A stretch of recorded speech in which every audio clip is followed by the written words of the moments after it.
আসসালামু আলাইকুম, স্বাগত জানাচ্ছি আরটিভির রাতের সংবাদে। আপনাদের সঙ্গে আছি আমি ফারজানা তানি।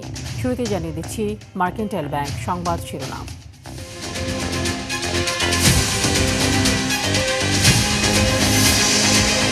মানুষের আস্থা অর্জনে সর্বোচ্চ চূড়ায় বিএনপি সরকার, আইন মেনেই বিচার হবে পতিত স্বৈরাচারের 5 মাস পূর্তি উপলক্ষে মাহাদি আমিন।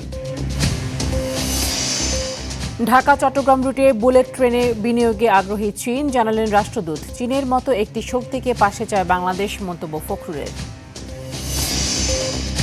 ফ্যাসিবাদের রাস্তায় হাঁটছে বিএনপি, মন্তব্য জামায়াত আমিরের। যে কোনো সময় হরতাল অবরোধ, গণ অভ্যুত্থানের হুঁশিয়ারি নাহিদ ইসলামের। জিয়াউর রহমানের হত্যাকারী মোজাফফরের বিচারে তড়িঘড়ি না করার পরামর্শ, সুষ্ঠু তদন্তে স্বাধীন কমিশন গঠন তাগিদ। এবং বিশ্বকাপে রাতে মুখোমুখি ফ্রান্স ইংল্যান্ড, ফরাসিদের লক্ষ্য এমবাপ্পের গোল্ডেন বুট। কাল ফাইনালে স্পেন আর্জেন্টিনার লক্ষ্য শিরোপা।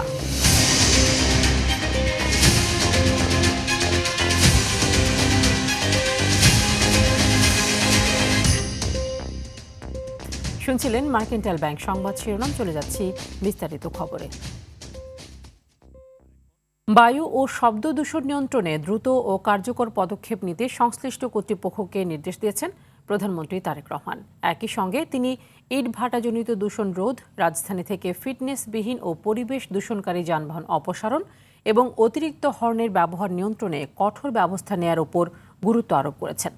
প্রধানমন্ত্রীর কার্যালয়ে পরিবেশ দূষণ বিষয়ক এক উচ্চ পর্যায়ের বৈঠকে সভাপতিত্বকালে তিনি এসব নির্দেশনা দেন। বৈঠকে দেশের বায়ু ও শব্দ দূষণের বর্তমান পরিস্থিতি এবং তার নিয়ন্ত্রণে স্বল্প, মধ্য ও দীর্ঘমেয়াদী বিভিন্ন উদ্যোগ নিয়ে বিস্তারিত আলোচনা হয়। এদিকে সরকারের কোনো মন্ত্রী, প্রতিমন্ত্রী বা যে কেউ কোনো দুর্নীতি বা বিতর্কিত কোনো কাজে জড়ালে জনপ্রত্যাশা অনুযায়ী ব্যবস্থা নেবে সরকার, একথা জানিয়েছেন প্রধানমন্ত্রীর কার্যালয়ের মুখপাত্র মাহাদি আমিন। প্রধানমন্ত্রীর তেজগাঁও কার্যালয়ে বিএনপি সরকারের 5 মাস পূর্তি উপলক্ষে আয়োজিত সংবাদ সম্মেলনে একথা জানিয়েছেন তিনি। বলেন, মানুষের আস্থা অর্জনে সর্বোচ্চ চূড়ায় তাদের সরকার। সংবাদ সম্মেলনে আইনশৃঙ্খলা পরিস্থিতির নানা দিক তুলে ধরে জবাবদিহিতা নিশ্চিতে সরকার বদ্ধপরিকর বলেও জানান তিনি।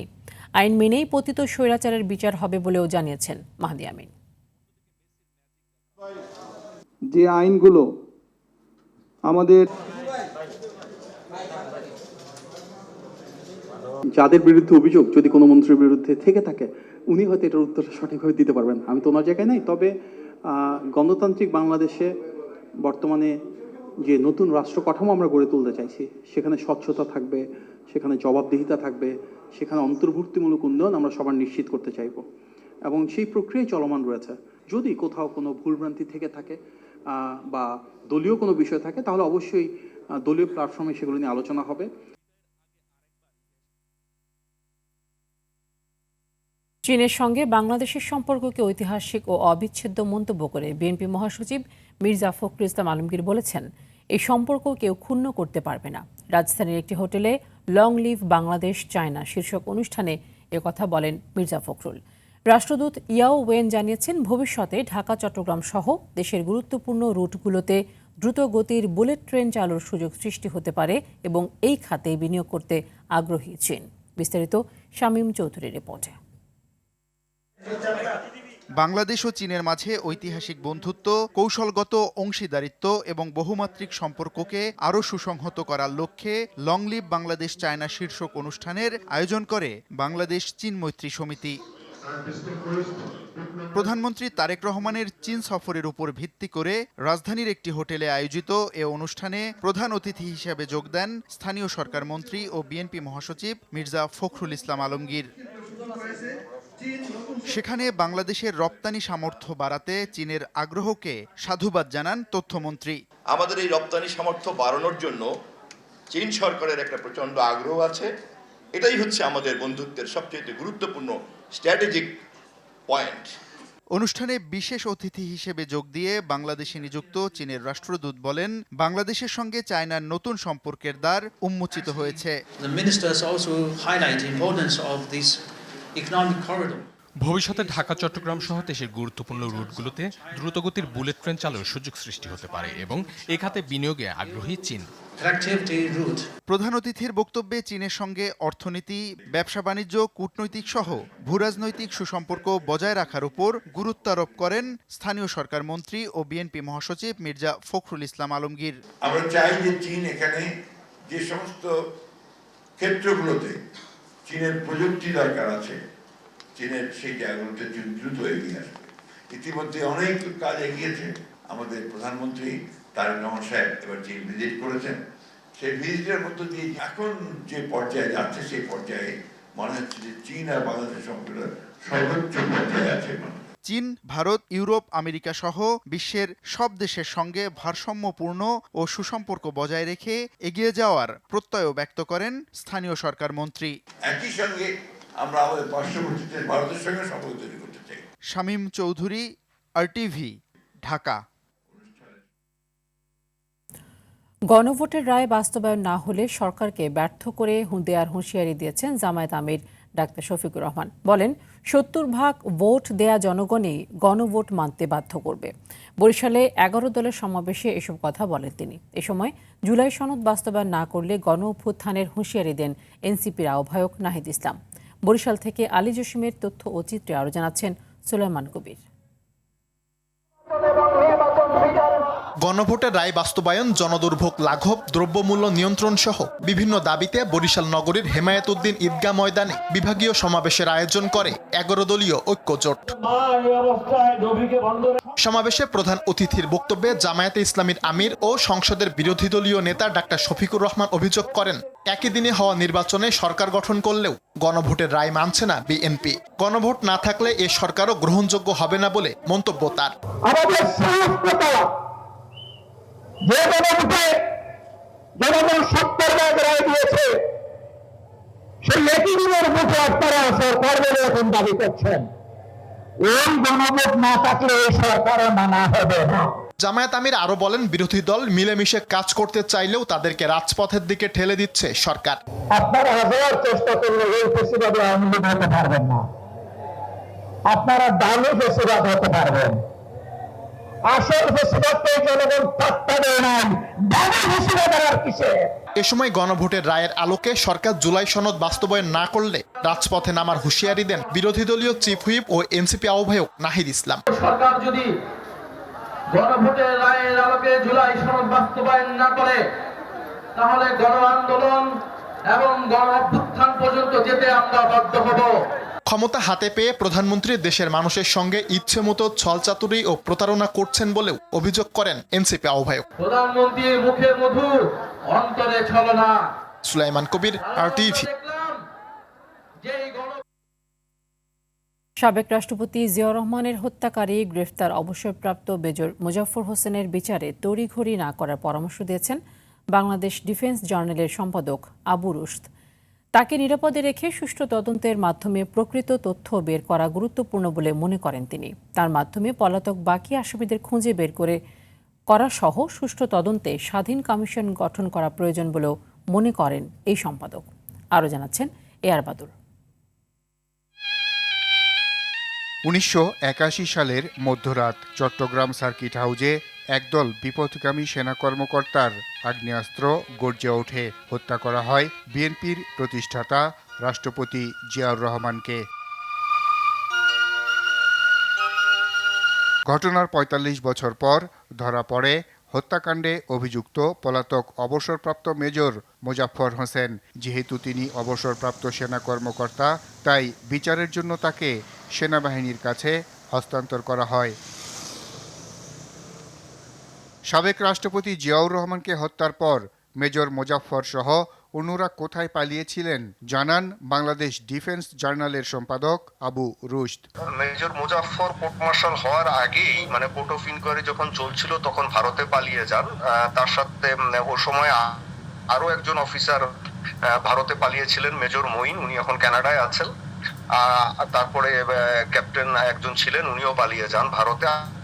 আরেকজন মেজর খালেদ উনি যান ব্যাংককে। মেজর মোজাফফর হোসেনের বিচার তাড়াহুড়ো করে করা ঠিক হবে না বলে জানান এই সম্পাদক। তড়িঘড়ি বিচার করে সেটা থেকে বিচারের আগে এই জিনিসগুলো তথ্যগুলো বের করাটা গুরুত্বপূর্ণ, তার কারণে এই সুযোগ ৪৫ বছর পরে পাওয়া গেছে, সুতরাং এটা হারানো যাবে না। এ বিষয়ে স্বাধীন তদন্ত কমিশন গঠনের তাগিদ দেন আবু রুশদ। মিসিং লিঙ্কগুলো যে এগুলো খুঁজে বের করা, তদন্ত করে আপনার একটি স্বাধীন তদন্ত কমিশন করে সেনাবাহিনীর তত্ত্বাবধানে গোয়েন্দা সংস্থা, প্রতিরক্ষা মন্ত্রণালয়, স্বরাষ্ট্র মন্ত্রণালয় সবাই থাকবে এবং তার মাধ্যমে খুঁজে বের করা যে তখন আসলে কি ঘটনাগুলো ঘটেছিল। তার কারণ যারা এই ঘটনাগুলো ঘটিয়েছিল, এই ষড়যন্ত্র পাকিয়েছিল, তাদের বেশিরভাগ মারা গেছে। এখন হয়তো একজন দুজন বাকি, মানে আমি পাচ্ছি যে হয়তো দুজন বেঁচে আছেন, একজন মেজর মোজাফফর আর একজন মেজর মঈন। সুতরাং মেইন লক্ষ্য হবে তাকে নিরাপদে রেখে সুষ্ঠু তদন্ত করে তার কাছ থেকে এই মিসিং লিঙ্কগুলো বের করা।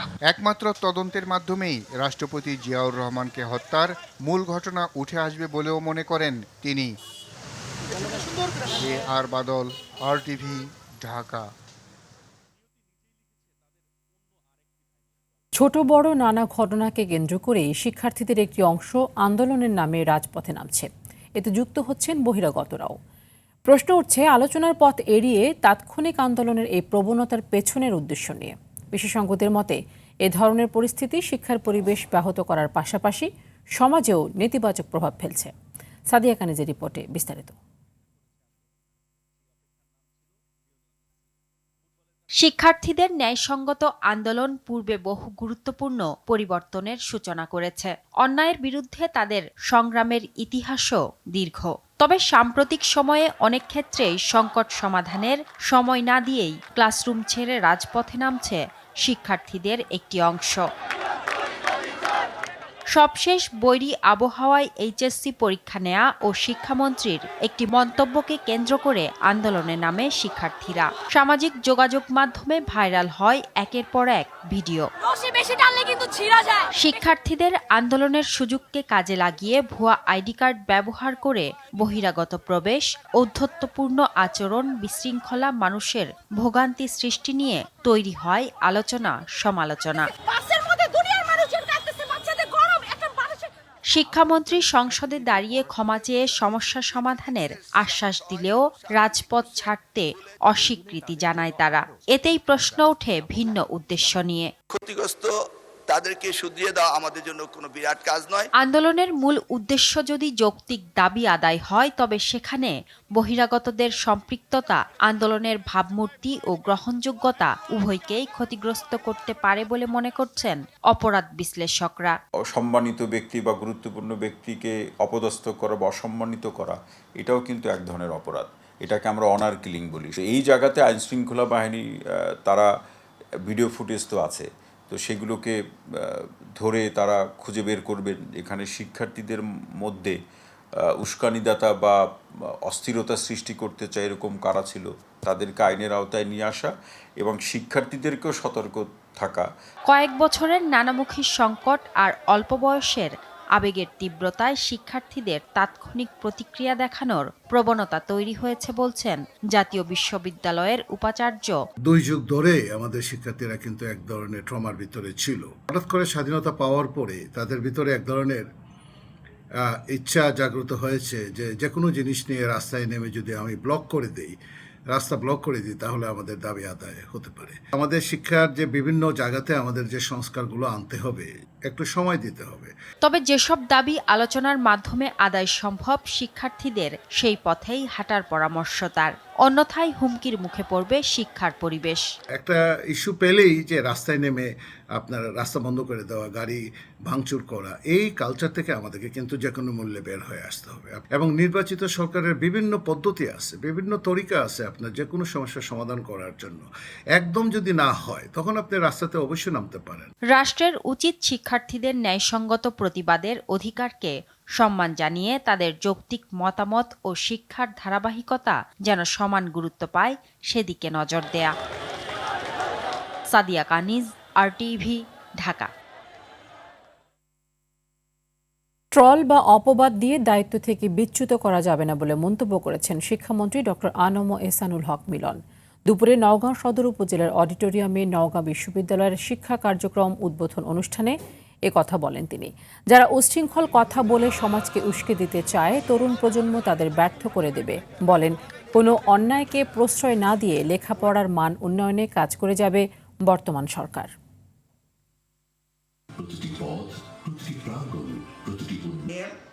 ইনশাআল্লাহ আমরা চাইব তড়িৎ গতিতে শিক্ষা, দর্শন, সংস্কৃতি। যে যত ট্রোলিং করেন না কেন, যে যত অপবাদই করেন না কেন, আমাদের সঠিক দায়িত্ব থেকে আপনারা বিচ্যুত করতে পারবেন না। এই বাংলাদেশ হতে হবে এডুকেশনাল হাব। এই বাংলাদেশে পৃথিবী থেকে লোকজন পড়তে আসবে, সেই আদলে ইউনিভার্সিটি আমরা বানাচ্ছি। রাজধানীর মতিঝিল এলাকার শীর্ষ সন্ত্রাসী তানিম রেজা বাপ্পিকে 4 সহযোগী সহ গ্রেফতার করেছে পুলিশ। উদ্ধার করা হয়েছে কয়েকটি বিদেশি অস্ত্র। শীর্ষ সন্ত্রাসী সুব্রত বাইনের ঘনিষ্ঠ সহযোগী হিসেবে পরিচিত হলেও পুলিশ বলছে তদন্তের পর জানা যাবে মূল রহস্য। এদিকে 2 মাস পেরোলেও এখনও শীর্ষ সন্ত্রাসী টিটন হত্যায় একজনকেও গ্রেফতার করতে না পারার বিষয়ে জানতে চাইলে পুলিশ জানিয়েছে চেষ্টা চলছে। সাকিবুর রহমানের রিপোর্টে বিস্তারিত। 2024-এর 5 আগস্টের পর একের পর এক হত্যাকাণ্ডে নাম আসতে থাকে আন্ডারওয়ার্ল্ড সদস্যদের। এসব হত্যার ঘটনায় বেশ কয়েকজন গ্রেফতার হলেও ধরাছোঁয়ার বাইরে তালিকাভুক্ত শীর্ষ সন্ত্রাসীরা। শুক্রবার রাতে রাজধানী কমলাপুর থেকে গ্রেফতার করা হয় শীর্ষ সন্ত্রাসী সুব্রত বাইনের ঘনিষ্ঠ সহযোগী ও তার অস্ত্র ভাণ্ডারের অন্যতম নিয়ন্ত্রক হিসেবে পরিচিত তানিম রেজা বাপ্পিকে। যদিও পুলিশ বলছে বাপ্পি কার অধীনে কাজ করত তদন্তের পর তা জানা যাবে। মিডিয়া সেন্টারে ব্রিফিংয়ে এসব কথা জানান ডিএমপির অতিরিক্ত কমিশনার ওসমান গনি। তাদের সহযোগীকে তারা কার আন্ডারে কাজ করতেছে এগুলি আমরা বিস্তারিত তদন্ত করে দেখতেছি। এটা সময় সাপেক্ষ বিষয়। উই আর নট শিওর নাও। হত্যা চেষ্টা সহ 7টি মামলা থাকলেও এর আগে কখনোই গ্রেফতার হননি বাপ্পি।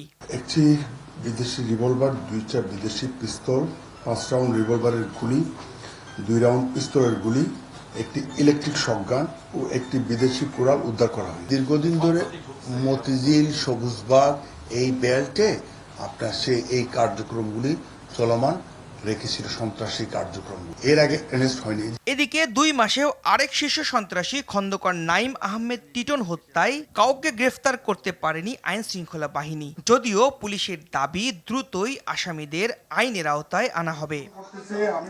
সাকিবুর রহমান, RTV, ঢাকা। দেশে গত 24 ঘন্টায় হামের উপসর্গে আরও 4 শিশুর মৃত্যু হয়েছে, যার মধ্যে 3 জন সিলেট বিভাগের ও 1 জন ঢাকা বিভাগের। তবে হাম আক্রান্ত হয়ে কোনো মৃত্যু হয়নি। বিকেলে স্বাস্থ্য অধিদপ্তরের হাম বিষয়ক হালনাগাদ প্রতিবেদনে এ তথ্য জানানো হয়। প্রতিবেদনে বলা হয়, গত 24 ঘন্টায় নিশ্চিত হাম শনাক্ত হয়েছে 74 জনের। এছাড়া হাম উপসর্গ দেখা দিয়েছে 699 জনের। প্রতিবেদনে আরও বলা হয়, গত 15 মার্চ থেকে এ পর্যন্ত সারা দেশে হামের উপসর্গে মারা গেছে 698 জন। একই সময় নিশ্চিত হামে আক্রান্ত হয়ে মৃত্যু হয়েছে আরও 95 জনের।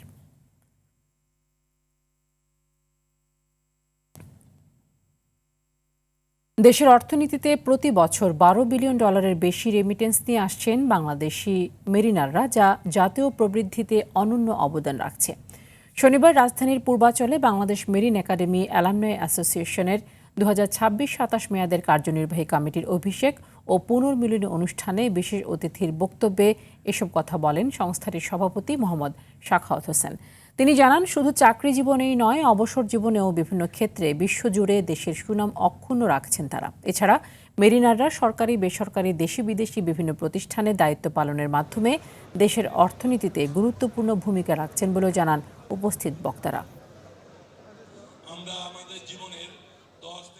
বাংলাদেশের অর্থনীতিতে ভীষণ অবদান রাখছে। আর কিছু যদি কাজ করা যায় তাহলে বাংলাদেশে এই মেরিনাররা $50 বিলিয়ন পর্যন্ত আনতে পারবে। সেটা হচ্ছে আমাদের চাকরির ব্যবস্থা যেটা আছে সেগুলোকে সমন্বয় করে উন্নত মানের যদি মেরিনার তৈরি করা যায় তো সারা দেশে 1 লক্ষ মেরিনারের দরকার হবে 2030 সাল পর্যন্ত। সেখানে যদি আমরা আমাদের মেরিনারদেরকে দিতে পারি চাকরি, তাহলে কিন্তু বাংলাদেশে 20 থেকে 30 বিলিয়ন ডলারের ফরেন কারেন্সি আর্নিং হবে।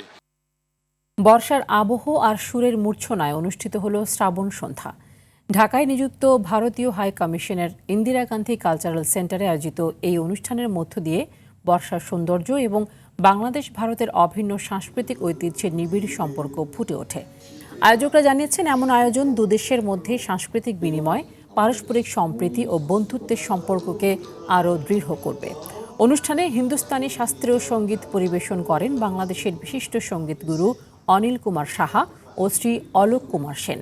খ্যাতিমান রবীন্দ্রসঙ্গীত শিল্পী ও গবেষক ডক্টর চঞ্চল খান পরিবেশন করেন একক রবীন্দ্রসঙ্গীত। অনুষ্ঠানের শুরুতে উপস্থিত অতিথিদের স্বাগত জানান বাংলাদেশে নিযুক্ত ভারতীয় হাই কমিশনার শ্রী দীনেশ ত্রিবেদী।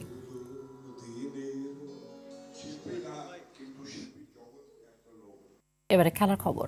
সিরিজের নির্ধারণী তৃতীয় ও শেষ টি-20তে কাল বুলাওয়ের কুইন্স স্পোর্টস ক্লাবে মুখোমুখি হবে বাংলাদেশ ও জিম্বাবুয়ে। প্রথম ম্যাচে 32 রানে হারার পর দ্বিতীয় ম্যাচে 34 রানের দাপুটে জয় তুলে নিয়ে সিরিজে 1-1 সমতা ফিরিয়েছে টাইগাররা। টেস্ট ও ওয়ানডেতে অসহায় আত্মসমর্পণের পর জিম্বাবুয়ে সফরে প্রথমবারের মতো সিরিজ জয়ের হাতছানি টাইগারদের সামনে। রিশাদ হোসেন ও মাহাদি হাসানের পারফরম্যান্সের আত্মবিশ্বাসী বাংলাদেশ তৃতীয় ম্যাচেও জয়ের ধারাবাহিকতা ধরে রেখে সিরিজ নিশ্চিতে মরিয়া। অন্যদিকে স্বাগতিকরা ভরসা রাখছে সিকান্দার রাজা ও ব্রায়ান বেনেটদের ওপর। ব্যাট বলের জমজমাট লড়াইয়ে যে দল চাপ সামলাতে পারবে তারাই জিতবে সিরিজ।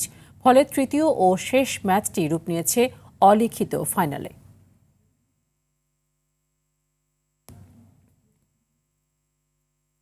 দক্ষিণ এশিয়ান কারাতে ফেডারেশনের ব্যবস্থাপনায় এবং বাংলাদেশ কারাতে ফেডারেশনের সহযোগিতায় ঢাকায় শুরু হয়েছে সাউথ এশিয়ান কারাতে প্রতিযোগিতা। মিরপুর শহীদ সোহরাওয়ার্দী ইনডোর স্টেডিয়ামে সকালে প্রতিযোগিতার উদ্বোধন করেন যুব ও ক্রীড়া প্রতিমন্ত্রী মোহাম্মদ আমিনুল হক।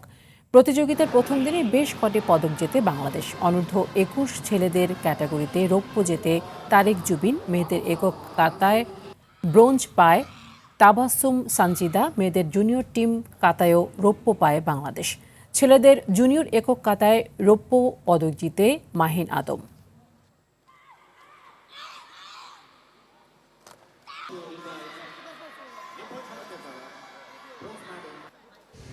রাতের সংবাদ এই পর্যন্তই। মধ্যরাতের সংবাদ 1টায় দেখার আমন্ত্রণ রইল। ধন্যবাদ সবাইকে।